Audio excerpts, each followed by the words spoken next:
மாம்பழம் புளிஷ எத்திப்பொலி ஆயிட்டு இருக்கு. அரைச்சது ஜீரகம், பச்சை மிளகாய், தேங்காய் குளிக்கும் போது கடுகு, வெந்தயம், மிளகாவத்தல், கருகப்பலை. Super, very nice. மாம்பழம் புளிச்சேரி and அந்த மிளகு ஊட்டல் with aplam was outstanding.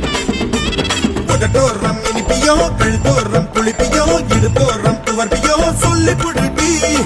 என்னோட தேகத்துல அரிச்சுவையும் இருக்குடா, என்ன ருசி இருக்கோ டேஸ்ட் பண்ணி சொல்லடா. எங்க நான் தொடங்கணும், எங்க நான் மடங்கணும், எங்க நான் தொடங்கணும் சொல்லி குடிப்பி. ஈசானி மூலையெல்லாம் என்கிட்ட தான் இல்லடா, என்ன நீ நினைக்கிறியோ போன விளையாடுடா. காமத்து பால்காரி வாடி, பணமெல்லாம் அதில் போட்டு தாடி.